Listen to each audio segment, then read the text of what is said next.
Naveen Kalkur, Johnny sir, is it the players form peaking at right time make a team stronger? If so, then how the coaches will identify the players? How many chances a player should get fairly? Wow, super ಆಗಿರೋಂಥ ಒಂದು ಪ್ರಶ್ನೆನ ಕೇಳ್ತಾರೆ. ಪ್ಲೇಯರ್ಗಳು right ಟೈಮ್ಗೆ peak ಮಾಡ್ತಾ ಇರೋದು ಟೀಮ್ಗೆ help ಆಗ್ತಾ ಇದೆಯಾ ಕರೆಕ್ಟ್ ಟೈಮ್ಗೆ ಪೀಕ್ ಆಗೋಕ್ಕೆ ಅಂತ ಇವ್ರ ಪ್ರಶ್ನೆ. ನೋಡಿ, ಯಾವ ಥರ ಒಬ್ಬ ಪ್ಲೇಯರು ಡೌನ್ ಇರ್ತಾರೆ ಮೆಂಟಲಿ ಅಥವಾ ಔಟ್ ಆಫ್ ಟಚ್ ಇರ್ತಾರೆ, ಇಲ್ಲಿ ಸಪೋರ್ಟ್ ಸ್ಟಾಫ್ ಅವರ ಪಾತ್ರ ಜಾಸ್ತಿ ಆಗುತ್ತೆ.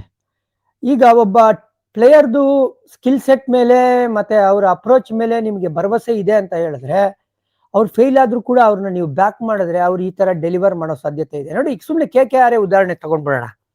KKR 6 ಪಂದ್ಯದಲ್ಲಿ ಗೆಲುವು ಅನ್ನೋದು ಕಂಡೇ ಇರಲಿಲ್ಲ, 5 ಸೋತ್ಬಿಟ್ಟಿದ್ರು, ಒಂದೇ ಒಂದು ವಾಶೌಟ್ ಕೂಡ ಆಗಿತ್ತು. ಓಕೆನಾ? ಹಂಗಂತೇಳಿ ಅವ್ರು ಹೋಲ್ಸೇಲ್ ಚೇಂಜ್ ಮಾಡಕ್ ಹೋಗಿಲ್ಲ. ಒಂದು ಫಿನ್ ಆಲನ್ ಬದಲು ಟಿಮ್ ಸೈಫರ್ಟ್ನ ಟ್ರೈ ಮಾಡಿದ್ರು. ಬಿಟ್ರೆ ಜಾಸ್ತಿ ಬದಲಾವಣೆ ಏನ್ ಗೊತ್ತಾ, ರಮಣ್ ದೀಪ್ಗೆ ಬ್ರೇಕ್ ಕೊಟ್ಟಿದ್ದು, ಮನೀಶ್ ಪಾಂಡೆನ ತಂದಿದ್ದು.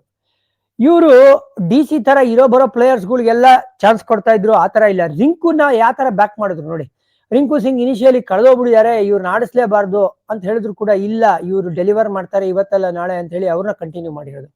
ಕ್ಯಾಮ್ ಗ್ರೀನ್ ಸಮೌ ಟಚ್ಗೆ ಬರ್ತಾ ಇರಲಿಲ್ಲ, ಇಂಡಿಯನ್ ಕಂಡೀಷನ್ಸ್ಗೆ ಫಾರ್ಮಿಗೆ ಬರ್ತಾ ಇರಲಿಲ್ಲ. ಅವಾಗ ಸಪೋರ್ಟ್ ಸ್ಟಾಫ್ ಇಲ್ಲ ಗುರು, ನಿನ್ ಸ್ಕಿಲ್ ಸೆಟ್ ಮೇಲೆ ನಂಗೆ ಭರವಸೆ ಇದೆ, ಒಂದು ಪರ್ಫಾರ್ಮೆನ್ಸ್ ಸಾಕು, ನಿನ್ನ ಏನ್ ಹೇಳ್ತೀರಾ ಕಾನ್ಫಿಡೆನ್ಸ್ ಮೇಲೆ ತಗೊಂಡೋಗುತ್ತೆ, ಫಾರ್ಚೂನ್ಸ್ ಚೇಂಜ್ ಆಗುತ್ತೆ ಅಂತ. ಸೊ ಇಲ್ಲಿ ಟೀಮ್ ಬ್ಯಾಕಿಂಗು, ಸಪೋರ್ಟ್ ಸ್ಟಾಫ್ ಯಾವ ತರ ಒಂದು ಅಟ್ಮಾಸ್ಫಿಯರ್ ನ ಮೇಂಟೈನ್ ಮಾಡ್ತಾರೆ ಡ್ರೆಸ್ಸಿಂಗ್ ರೂಮ್ ಅಲ್ಲಿ, ಅದು ಹೆಲ್ಪ್ ಮಾಡುತ್ತೆ ಪೀಕ್ ಪರ್ಫಾರ್ಮೆನ್ಸ್ ತೆಗೆಯೋದಕ್ಕೆ ಒಂದು ಪ್ಲೇಯರ್ ಇಂದ. ಸೊ ಇದೆಲ್ಲ ಟು ಎನ್ ಎಕ್ಸ್ಟೆಂಟ್ ಮಾಡಿದ್ದಾರೆ ಅಂತ ಅನಿಸ್ತಾ ಇದೆ KKR. ಅದಕ್ಕೋಸ್ಕರ ಈಗ ಅವರು ರಿವೈವ್ ಆಗ್ತಾ ಇರೋದು. ಸೊ ನಿಮ್ಗೆ KKR ಟೀಮೇ ಒಂದು ಕ್ಲಾಸಿಕ್ ಎಕ್ಸಾಂಪಲ್ ನಿಮ್ಮ ಪ್ರಶ್ನೆಗೆ ಉತ್ತರ ಕೊಡುತ್ತೆ.